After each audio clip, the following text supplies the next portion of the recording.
ಹೆಂಡತಿ ಜೊತೆ ಮಲಗಿದ್ದೇನೆ ಅಂತ ಅಂದುಕೊಂಡೆ. ಆದರೆ ಅವಳು ನನ್ನ ಹೆಂಡತಿಯ ತಂಗಿ. ಇಬ್ಬರು ಹೆಚ್ಚು ಕಡಿಮೆ ಒಂದೇ ರೀತಿ ಇರುವುದರಿಂದ ಕುಡಿದ ಅಮಲಿನಲ್ಲಿ ಯಾರು ನನ್ನವರು ಯಾರು ಬೇರೆಯವರು ಅಂತ ತಿಳಿದಿಲ್ಲ. ನನ್ನ ಹೆಂಡತಿಯ ತಂಗಿ ಸಂಪೂರ್ಣವಾಗಿ ಬೆತ್ತಲಾಗಿ ನನ್ನನ್ನು ತಬ್ಬಿಕೊಂಡು ಮಲಗಿದ್ದಾಳೆ. ನಮ್ಮಿಬ್ಬರ ಮಧ್ಯೆ ಎಲ್ಲ ನಡೆದು ಹೋಗಿದೆ. ಈಗ ನನ್ನ ಹೆಂಡತಿಗೆ ಹೇಗೆ ಮುಖ ತೋರಿಸಲಿ? ಅಷ್ಟೇ ಅಲ್ಲ, ನಾದಿನಿ ಪ್ರತಿ ರಾತ್ರಿ ನಿನ್ನ ಜೊತೆ ಮಲಗಬೇಕು ಅಂತ ಹೇಳುತ್ತಾಳೆ. ಅದು ನನಗೆ ಆಗುವುದಿಲ್ಲ. ನನಗೆ ಅವಳಿಂದ ದೂರ ಇರಲು ಸಾಧ್ಯವಾಗುತ್ತಿಲ್ಲ. ಅಷ್ಟೇ ಅಲ್ಲ, ನಾನು ನನ್ನ ಹೆಂಡತಿ ಮತ್ತು ನನ್ನ ನಾದಿನಿಯ ಜೊತೆ ಯಾರೂ ಮಾಡದ ಕೆಲಸವನ್ನು ಮಾಡಿದೆ. ಅದೇನೆಂದರೆ, ನನ್ನ ಹೆಸರು ಕಿರಣ್. ನಾನು ಒಂದು ಮಲ್ಟಿನ್ಯಾಷನಲ್ ಕಂಪನಿಯಲ್ಲಿ ಒಂದು ಒಳ್ಳೆಯ ಪೋಸ್ಟ್ನಲ್ಲಿ ಕೆಲಸ ಮಾಡುತ್ತಿದ್ದೇನೆ. ನನ್ನ ಹೆಂಡತಿ ಸಾನ್ವಿ. ನಮ್ಮಿಬ್ಬರದು ಪ್ರೇಮ ವಿವಾಹ. ಮನೆಯಲ್ಲಿ ಹೇಳದೆ ಮಾಡದೆ ಓಡಿ ಬಂದು ಮದುವೆ ಆಗಿದ್ದು. ನಾನು ಬಡವ, ಸಾನ್ವಿ ತುಂಬ ಶ್ರೀಮಂತರು. ಅವರ ಮನೆಯಲ್ಲಿ ನಮ್ಮಿಬ್ಬರ ಮದುವೆಗೆ ಒಪ್ಪಿಗೆ ನೀಡಲಿಲ್ಲ. ಅದಕ್ಕಾಗಿ ನಾವಿಬ್ಬರು ಈ ರೀತಿ ಮದುವೆ ಆದೆವು. ಆದರೆ ಅವಳು ನನ್ನನ್ನು ತುಂಬ ಪ್ರೀತಿ ಮಾಡುತ್ತಾಳೆ. ನನಗಾಗಿ ಸರ್ವಸ್ವವನ್ನು ಅರ್ಪಿಸಿದಳು. ಒಮ್ಮೊಮ್ಮೆ ಅವಳ ಪ್ರೀತಿಗೆ ನಾನು ಅರ್ಹನಲ್ಲ ಅಂತ ಅನಿಸುತ್ತದೆ. ಮೊದಮೊದಲು ಅವಳ ಮೇಲೆ ಪವಿತ್ರವಾದ ಭಾವನೆ ಇತ್ತು. ದಿನಗಳು ಕಳೆದಂತೆ ನನ್ನ ಪೊಸಿಷನ್ ತುಂಬ ದೊಡ್ಡದಾಯಿತು. ಸಂಬಳ ಕೂಡ ಜಾಸ್ತಿ. ಈಗ ಇಬ್ಬರ ಬದುಕು ಸ್ವಲ್ಪ ಡೋಲಾಯನವಾಗಿದೆ. ಅಂದರೆ ನನ್ನದು ನೈಟ್ ಡ್ಯೂಟಿ ಇದ್ದಾಗ ಅವಳದು ಡೇ ಡ್ಯೂಟಿ, ಅವಳದು ಡೇ ಡ್ಯೂಟಿ ಇದ್ದಾಗ ನನ್ನದು ನೈಟ್ ಡ್ಯೂಟಿ. ಇತ್ತೀಚೆಗೆ ಅವಳು ಕೇಳುತ್ತಿದ್ದಾಳೆ, ಬೆಂಗಳೂರಿನಲ್ಲಿ ನಾವಿಬ್ಬರು ಒಂದು ಸ್ವಂತ ಮನೆ ಮಾಡಿಕೊಳ್ಳೋಣ ಅಂತ. ಆದರೆ ನಾನು ಇನ್ನೂ ಸ್ವಲ್ಪ ದಿನ ಹೋಗಲಿ ಅಂತ ಅವಳಿಗೆ ಹೇಳುತ್ತಿದ್ದೇನೆ. ಅವಳು ಮನೆಗಾಗಿ ತುಂಬ ಹಠ ಮಾಡುತ್ತಿರುವುದು. ನಾನು ಅವಳಿಗೆ ಹೇಳಿದ್ದೇನೆ, ಬೆಂಗಳೂರಿನಲ್ಲಿ ಮನೆಯಾದ ತಕ್ಷಣ ಮಗು ಮಾಡಿಕೊಳ್ಳುವುದು ಅಂತ. ಅವಳಿಗೆ ಮಗು ಬೇಕು. ಅದಕ್ಕಾಗಿ ಮನೆಗಾಗಿ ಹಠ ಹಿಡಿಯುತ್ತಿದ್ದಾಳೆ. ಇಂದು ಇಬ್ಬರ ಜಗಳ ತುಂಬ ಜಾಸ್ತಿ ಆಯಿತು. ಅವಳಿಗೆ ಮಗು ಬೇಕು. ಮನೆ ಇಲ್ಲದೆ ಹೋದರೂ ಪರವಾಗಿಲ್ಲ, ಆದರೆ ನನಗೆ ಮನೆ ಬೇಕು, ಮಗುವೂ ಬೇಕು, ಎರಡೂ ಬೇಕು. ಕೊನೆಗೆ ಅವಳು ಹೇಳಿಬಿಟ್ಟಳು, ನಿನ್ನನ್ನು ಮದುವೆಯಾಗಿ ನಾನು ದೊಡ್ಡ ತಪ್ಪು ಮಾಡಿದೆ. ನೀನು ಎಷ್ಟು ಸ್ವಾರ್ಥಿ ಮನುಷ್ಯ. ಪ್ರತಿ ಬಾರಿ ನಿನ್ನ ಸುಖ ನಿನ್ನ ಸಂತೋಷ ನೋಡಿಕೊಳ್ಳುತ್ತೀಯ. ಮನೆಯವರನ್ನು ಒಪ್ಪಿಸಿ ಮದುವೆ ಆಗೋಣ ಅಂದರೆ ನೀನು ಅದು ಹೇಗೆ ಸಾಧ್ಯ ಅಂತ ಹೇಳುತ್ತೀಯ. ನಿನ್ನ ಮನೆಯವರು ಶ್ರೀಮಂತರು, ಒಪ್ಪುವುದಿಲ್ಲ ಅಂತ ನನ್ನನ್ನು ಓಡಿಸಿಕೊಂಡು ಬಂದು ಮದುವೆಯಾದ. ಈಗ ನಿನ್ನ ಇಷ್ಟ ಬಂದಂತೆ ನೀನು ಬದುಕುತ್ತಿದ್ದೀಯ. ಕೇವಲ ನಿನ್ನ ಸುಖಕ್ಕಾಗಿ ಇರಬೇಕು. ನಾನು ನೀನು ಹೇಳಿದ ಹಾಗೆ ಮಾಡಬೇಕು, ನೀನು ಹೇಳಿದ ಹಾಗೆ ಕೇಳಬೇಕು. ನನ್ನ ಸಂಬಳವನ್ನು ಕೂಡ ನಿನಗೆ ತಂದು ಕೊಡಬೇಕು. ಆಗ ನೀನು ಚೆನ್ನಾಗಿರುತ್ತೀಯ. ಇಲ್ಲವಾದರೆ ತುಂಬ ಕಷ್ಟ ಕೊಡುತ್ತೀಯ ಅಂತ ಅವಳು ಹೊರಟು ಹೋದಳು. ನಾನು ಕೂಡ ಅವಳ ಹಿಂದೆ ಓಡಿ ಹೋದೆ. ಏಕೆಂದರೆ ನನ್ನ ಹುಡುಗಿಗೆ ತುಂಬ ವಿಷಯಗಳು ತಿಳಿಯಬಾರದು ಅಂತ. ನಾನು ತುಂಬ ವರ್ಷಗಳಿಂದ ಮುಚ್ಚಿಟ್ಟಿದ್ದ ವಿಷಯಗಳು ಇಂದು ತಿಳಿದು ಬರುತ್ತಿದೆ. ನನ್ನವಳು ನನಗೆ ಮಾತ್ರ ಸ್ವಂತ. ಅವಳು ಯಾವುದೇ ಕಾರಣಕ್ಕೂ ಕಷ್ಟ ಪಡಬಾರದು ಅಂತ ತುಂಬ ವಿಷಯಗಳು ಅವರ ಅಪ್ಪನ ಮನೆಯಲ್ಲಿ ಮುಚ್ಚಿಟ್ಟಿದ್ದೆ.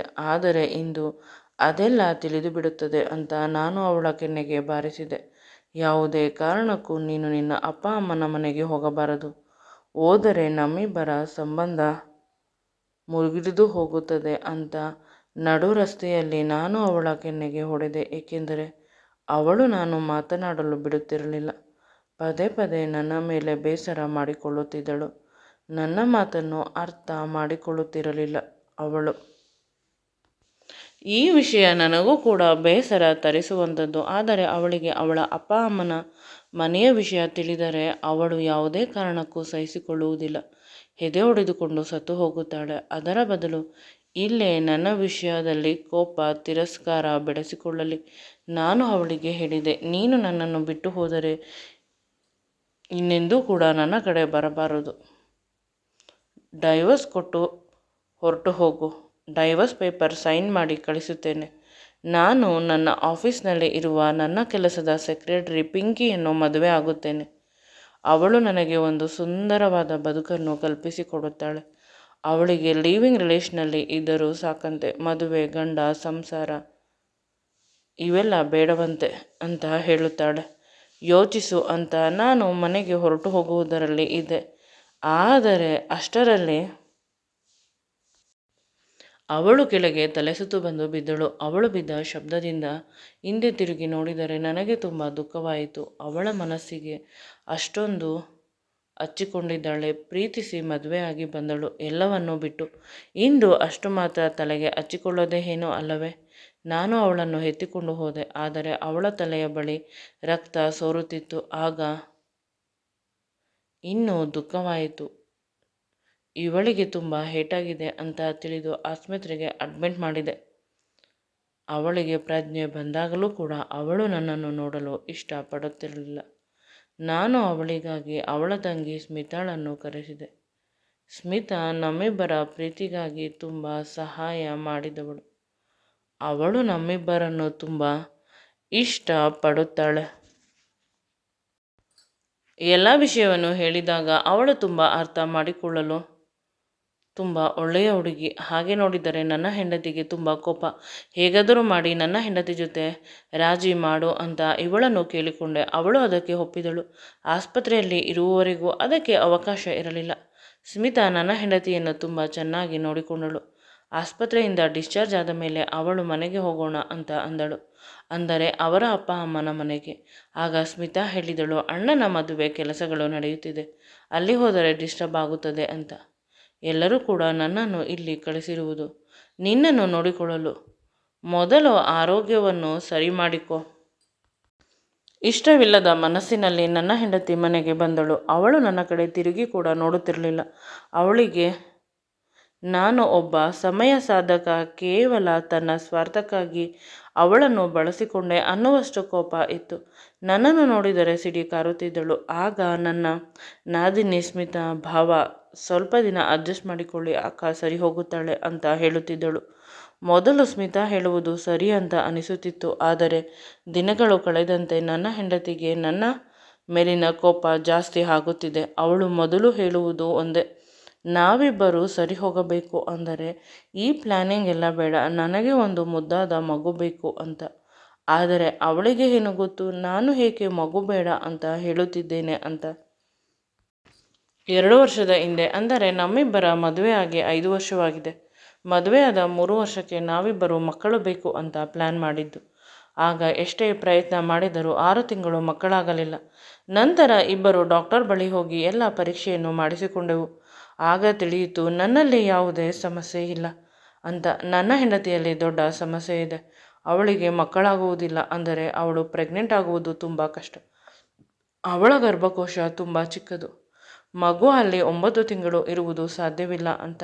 ಈ ವಿಷಯ ತಿಳಿದು ಬೇಸರವಾಯಿತು. ಅವಳಿಗೆ ಹೇಗೆ ಹೇಳುವುದು ತಿಳಿಯುತ್ತಿಲ್ಲ. ಸರೋಗಸಿ ಅಂತ ಹೇಳಿದರೆ ಅದಕ್ಕೆ ಅವಳು ಒಪ್ಪುತ್ತಿಲ್ಲ. ಹೆಚ್ಚು ಕಡಿಮೆ ಆದರೆ ಇವಳ ಪ್ರಾಣಕ್ಕೆ ತೊಂದರೆ ಆಗುತ್ತದೆ ಅಂತ ಡಾಕ್ಟರ್ ಹೇಳಿದ್ದಾರೆ. ಇವಳಿಗೆ ಆ ವಿಷಯವನ್ನು ಎಕ್ಸ್ಪ್ಲೇನ್ ಮಾಡಿ ಹೇಳಬೇಕು ಅಂತ ತುಂಬ ಬಾರಿ ಅನಿಸುತ್ತದೆ. ಆದರೆ ಅವಳ ಎದೆ ಹೊಡೆದು ಹೋಗುತ್ತದೆ. ಅವಳಿಗೆ ಮಕ್ಕಳೆಂದರೆ ತುಂಬ ಇಷ್ಟ. ಇಷ್ಟೊಂದು ನೋವನ್ನು ತಡೆದುಕೊಳ್ಳುವುದಿಲ್ಲ ಅಂತ ನಾನು ತುಂಬ ಸಮಾಧಾನದಲ್ಲಿ ಇದ್ದೇನೆ. ನನಗೆ ಬೇಸರವಾದರೂ, ಎಷ್ಟೇ ಕಷ್ಟವಾದರೂ, ಅವಳು ನನ್ನ ಮೇಲೆ ಎಷ್ಟೇ ಅಪವಾದ ಹೊರಿಸಿದರೂ ನಾನು ಯಾವುದೇ ಕಾರಣಕ್ಕೂ ಅವಳ ಬಳಿ ಈ ವಿಷಯಗಳನ್ನು ಡಿಸ್ಕಸ್ ಮಾಡುವುದಿಲ್ಲ. ಬದುಕು ಬಂದಂತೆ ನಡೆಯಲಿ, ಜೀವನ ನಡೆದಂತೆ ಸಾಗಲಿ. ಅವಳು ನನ್ನನ್ನು ಎಷ್ಟಾದರೂ ದ್ವೇಷ ಮಾಡಲಿ, ಆದರೆ ನಾನು ಸತ್ಯವನ್ನು ಮಾತ್ರ ಹೇಳುವುದಿಲ್ಲ. ಮಗು ಬೇಕು, ಅದು ಹೇಗೋ ತಿಳಿಯುತ್ತಿಲ್ಲ. ಇಂದು ನಾನು ಇನ್ನೂ ಕಣ್ಣೇ ಬಿಟ್ಟಿಲ್ಲ. ಆಗ ನನ್ನ ಹೆಂಡತಿಯ ತಂಗಿ ಕಿರುಚಾಡುತ್ತಿದ್ದಾಳೆ. ಬಾವ, ನಡೆಯಬಾರದು ನಡೆದು ಹೋಗಿದೆ ಏನೋ ಅಂತ ಕೇಳಿದಾಗ ಅಕ್ಕ ಮೇಲೆ ಹೇಳುತ್ತಿಲ್ಲ. ಡಾಕ್ಟರನ್ನು ಕರೆಸಿ ಅಂತ ಕಿರುಚುತ್ತಿದ್ದಾಳೆ. ಸ್ವಲ್ಪ ಹೊತ್ತಿಗೆ ಬಂದರು ಡಾಕ್ಟರ್. ಅವಳನ್ನು ಪರೀಕ್ಷೆ ಮಾಡಿ ಪದೇ ಪದೇ ಈ ಹುಡುಗಿಗೆ ತುಂಬ ಸ್ಟ್ರೆಸ್ ಆಗಿದೆ, BP ಲೋ ಆಗಿದೆ ಅಂತ ಅರ್ಜೆಂಟಾಗಿ ಡ್ರಿಪ್ಸನ್ನು ಹಾಕಿದರು. ಡ್ರಿಪ್ಸ್ ಹಾಕಿದ ಸ್ವಲ್ಪ ಸಮಯಕ್ಕೆ ಪ್ರಜ್ಞೆ ಬಂತು. ಆಗ ನಾನು ಖುಷಿಪಟ್ಟೆ. ಆದರೆ ನನ್ನ ಹೆಂಡತಿ ನನ್ನ ಬದುಕನ್ನು ಹಾಳು ಮಾಡಿದ ಪಾಪಿಯ ಮುಖವನ್ನು ನೋಡಲು ಇಷ್ಟವಿಲ್ಲ. ನಿನ್ನ ಭಾವ ನನ್ನ ಹೊರಗೆ ಕಳಿಸು ಅಂತ ನನ್ನ ನಾದಿನಿ ಸ್ಮಿತಾಳಿಗೆ ಹೇಳಿದಾಗ ಡಾಕ್ಟರ್ ಕೂಡ ಅದು ಸರಿ ಅಂತ ಅಂದುಕೊಂಡರು. ಇದೆಲ್ಲ ಆದ ಸ್ವಲ್ಪ ಸಮಯಕ್ಕೆ ಡಾಕ್ಟರ್ ಹೊರಗೆ ಬಂದು ಹೇಳುತ್ತಾರೆ, ನೀನು ನಿನ್ನ ಹೆಂಡತಿಗೆ ಎಲ್ಲ ವಿಷಯವನ್ನು ಹೇಳಿಬಿಡು. ಅವಳು ಯಾವುದೇ ಕಾರಣಕ್ಕೂ ತಾಯಿಯಾಗಲು ಸಾಧ್ಯವಿಲ್ಲ. ಕೇವಲ ಸರೋಗಸಿ ಮೂಲಕ ತಾಯಿ ಆಗಬಹುದು. ಅದರಲ್ಲೂ ತುಂಬ ಚಾನ್ಸಸ್ ಕಡಿಮೆ. ಅವಳಿಗೆ ತುಂಬ ಸಮಸ್ಯೆಗಳಿದೆ. ಬೇಕಾದರೆ ಇನ್ನೊಮ್ಮೆ ನೀವಿಬ್ಬರು ಪರೀಕ್ಷೆ ಮಾಡಿಸಿಕೊಳ್ಳಿ ಅಂತ ಹೇಳಿದಾಗ ನಾನು ಅಳಲು ಶುರು ಮಾಡಿದೆ. ಏಕೆಂದರೆ 3 ತಿಂಗಳ ಮುಂಚೆ ಅವಳಿಗೆ ಸುಳ್ಳು ಹೇಳಿ ಪರೀಕ್ಷೆ ಮಾಡಿಸಿದ್ದೆ. ಅವಳು ಬೇಸರ ಮಾಡಿಕೊಂಡಳು. ಬೇಡ, ನನ್ನ ಹೆಂಡತಿ ಇದ್ದರೆ ಸಾಕು ಅಂತ ಡಾಕ್ಟರ್ ಕಾಲನ್ನು ಹಿಡಿದುಕೊಂಡೆ. ಇದನ್ನೆಲ್ಲ ದೂರ ನಿಂತುಕೊಂಡು ನನ್ನ ನಾದಿನಿ ನೋಡುತ್ತಿದ್ದಳು. ಅವಳು ಕೂಡ ಅಳುತ್ತಿದ್ದಳು. ನಾನು ಬೇಸರದಿಂದ ಹೋಗಿ ಮಲಗಿದೆ. ನಿದ್ರೆ ಬರುತ್ತಿಲ್ಲ. ಏಕೆಂದರೆ ನನ್ನ ಹೆಂಡತಿಯ ಧ್ವನಿ ಕೇಳಿಸುತ್ತಿದೆ. ಯಾವುದೇ ಕಾರಣಕ್ಕೂ ನನ್ನ ಗಂಡನ ಮುಖವನ್ನು ನೋಡುವುದಿಲ್ಲ. ಅವನಿಗೆ ಆದಷ್ಟು ಬೇಗ ಡೈವರ್ಸ್ ಕೊಡುತ್ತೇನೆ ಅಂತ ಕಿರುಚುತ್ತಿದ್ದಾಳೆ. ರೂಮಿನ ಬಾಗಿಲನ್ನು ಹಾಕಿದೆ. ನಂತರ ಅಲ್ಲೇ ಇದ್ದ ಬಾಟಲ್ಗಳನ್ನು ತೆಗೆದುಕೊಂಡು ಕುಡಿಯಲು ಆರಂಭಿಸಿದೆ. ನನಗೆ ಮದುವೆಯಾದ ಹೊಸದರಲ್ಲಿ ಅವಳ ಜೊತೆ ರೊಮ್ಯಾಂಟಿಕ್ ಆಗಿ ಇರಬೇಕು ಅಂತ ಕುಡಿಯುತ್ತಿದ್ದೆ. ಆದರೆ ಈಗ ಅವಳು ನನಗೆ ಕೊಡುತ್ತಿರುವ ನೋವನ್ನು ತಡೆದುಕೊಳ್ಳಲು ಕುಡಿಯುತ್ತಿದ್ದೇನೆ. ಚೆನ್ನಾಗಿ ಕುಡಿದು ಅದ್ಯಾವಾಗ ಮಲಗಿದೆ ತಿಳಿದಿಲ್ಲ. ಆದರೆ ಎಚ್ಚರವಾದಾಗ ನಾನು ಕನಸಿನಲ್ಲೂ ಕೂಡ ಅಂದುಕೊಳ್ಳದೇ ಇದ್ದಿದ್ದು ಆಗಿ ಹೋಯಿತು. ಅಯ್ಯೋ, ನನ್ನ ಪಕ್ಕ ನನ್ನ ಹೆಂಡತಿಯ ತಂಗಿ ನನ್ನ ನಾದಿನಿ ಮಲಗಿದ್ದಾಳೆ. ಸಂಪೂರ್ಣವಾಗಿ ಬೆತ್ತಲಾಗಿ. ಅವಳಿಗೆ ಪ್ರಜ್ಞೆ ಇಲ್ಲ. ಆದರೆ ಅವಳ ಮೈ ಮೇಲೆ ಒಂದು ತೆಳುವಾದ ಬೆಡ್ಶೀಟ್ ಇದೆ. ಅವಳ ಒಳಹುಡುಪುಗಳು ಬಟ್ಟೆಗಳು ಕೆಳಗೆ ಬಿದ್ದಿದೆ. ನಾನು ಜೋರಾಗಿ ಕಿರುಚಿದೆ. ಆಗ ಅವಳು ನನ್ನ ಬಾಯನ್ನು ಮುಚ್ಚಿ, ಬಾವ ಏಕೆ ಕಿರುಚುತ್ತಿದ್ದೀರಾ? ಅಕ್ಕ ಮನೆಯಲ್ಲೇ ಇದ್ದಾಳೆ. ಅವಳಿಗೆ ವಿಷಯ ತಿಳಿದರೆ ಸರಿಯಾಗಿ ಇರುವುದಿಲ್ಲ. ನಾನು ಪ್ರತಿ ರಾತ್ರಿ ಬರುತ್ತೇನೆ. ನಿನ್ನೆ ಯಾವ ರೀತಿ ನನಗೆ ಸುಖ ಕೊಟ್ಟಿರಿ ಅದೇ ರೀತಿ ಕೊಡಬೇಕು. ಆದರೆ ನನ್ನ ಸೊಂಟ ಮತ್ತು ಎದೆಗಳನ್ನು ಸ್ವಲ್ಪ ಮೆತ್ತಗೆ ಕಚ್ಚಿ ನಿನ್ನೆ ಜೋರಾಗಿ ಕಚ್ಚಿದಿರಿ. ತುಂಬ ನೋವಾಗುತ್ತಿದೆ ಅಂತ ಬೆಡ್ಶೀಟನ್ನು ತೆಗೆದು ತೋರಿಸಲು ಮುಂದಾದಳು. ನಾನು ಅವಳನ್ನು ಬೈದು ಹೊರನಡೆದೆ. ಇಂದು ನಾನು ಬೇಸರದಿಂದ ಹೊರನಡೆದೆ. ನಂತರ ಪುನಃ ಮನೆಗೆ ಹೋಗಿದ್ದು 2 ದಿನವಾದ ಮೇಲೆ. ಕಂಠಪೂರ್ತಿ ಕುಡಿದು ಮನೆಗೆ ಹೋದೆ. ಹೆಂಡತಿಯಿಂದ ಒಂದು ಫೋನ್ ಬಂದಿಲ್ಲ. ನಾದಿನಿ ಪದೇ ಪದೇ ಫೋನ್ ಮಾಡುತ್ತಿದ್ದಳು. ನಾನು ರೂಮಿಗೆ ಹೋಗಿ ಲಾಕ್ ಹಾಕಿ ಮಲಗಿದೆ. ಹೇಗೆ ಬರುತ್ತಾಳೆ ನೋಡೋಣ, ಲಾಕ್ ಹಾಕಿದ್ದೇನೆ ಅಂತ. ಆದರೆ ಬೆಳಗ್ಗೆ ಎಚ್ಚರವಾದಾಗ ಇಂದು ಅದೇ ರೀತಿ ಮಲಗಿದ್ದಾಳೆ. ಅವಳು ಈ ರೀತಿ 4-5 ಸಲ ಮಾಡಿದಳು. ನಂತರ ನಾನು ಎಲ್ಲ ವಿಷಯವನ್ನು ನನ್ನ ಹೆಂಡತಿಯ ಬಳಿ ಹೇಳೋಣ ಅಂತ ಹೋದಾಗ ನನ್ನ ನಾದಿನಿ ತಡೆದಳು. ಬಾವ, ಮಗು ಹುಟ್ಟಿದರೆ ಅದನ್ನು ನಿಮಗೆ ಮತ್ತು ಅಕ್ಕನಿಗೆ ಕೊಟ್ಟು ಹೊರಟು ಹೋಗುತ್ತೇನೆ. ನಿಮ್ಮಿಬ್ಬರ ಪ್ರೀತಿಯ ವಿಷಯದಲ್ಲಿ ನಾನು ಬರುವುದಿಲ್ಲ ಅಂತ ಹೇಳುತ್ತಿದ್ದಳು. ಆಗ ಅನಿಸಿತು, ನಮ್ಮಿಬ್ಬರ ಉಜ್ವಲ ಭವಿಷ್ಯಕ್ಕಾಗಿ ನಮ್ಮಿಬ್ಬರಿಗೆ ಮಗು ಬೇಕು ಅಂತ ಇವಳು ತನ್ನ ಯೌವನವನ್ನು ತನ್ನ ಭವಿಷ್ಯವನ್ನು ಹಾಳು ಮಾಡಿಕೊಳ್ಳುತ್ತಿದ್ದಾಳೆ ಅಂತ ಬುದ್ಧಿ ಹೇಳಿದೆ.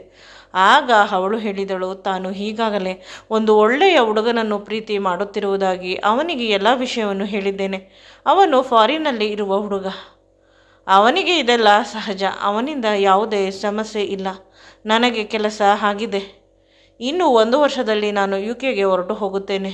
ನಂತರ ಬರುವುದು ಇನ್ನು 10 ವರ್ಷ ಆದ ಮೇಲೆ ಅಂತ ಹೇಳಿದಾಗ ನಾನು ಕೆಳಗೆ ಕುಸಿದೆ.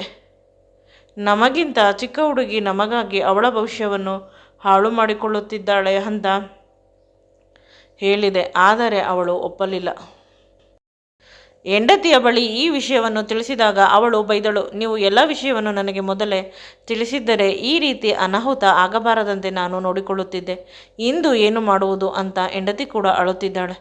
ನನಗೆ ದುಃಖವಾಗುತ್ತಿದೆ. ನಂತರ ಅವಳು ಜೋರಾಗಿ ನಗಲು ಶುರು ಮಾಡಿದಳು. ನನ್ನ ಮತ್ತು ನಿಮ್ಮ ಬಾಡಿಗೆ ತಾಯಿ ಅವಳು ಈಗ ನಮ್ಮ ಸರೋಗಸಿ ಮದರ್. ನಾನು ನನ್ನ ಸ್ಪಮ್ಸನ್ನು ಕೊಟ್ಟಿಲ್ಲ. ಅಂದರೆ ನೀವು ಅದನ್ನೆಲ್ಲ ಆಲ್ರೆಡಿ ಹಾಸ್ಪಿಟಲಲ್ಲಿ ಕೊಟ್ಟಿದ್ದೀರಿ 2 ವಾರದ ಹಿಂದೆ. ನಾನು ನನ್ನ ಎಕ್ಸನ್ನು ಕೊಟ್ಟಿದ್ದೆ ತುಂಬ ದಿನಗಳ ಹಿಂದೆ. ಆದರೆ ನಿಮಗೆ ಹೇಳಿರಲಿಲ್ಲ.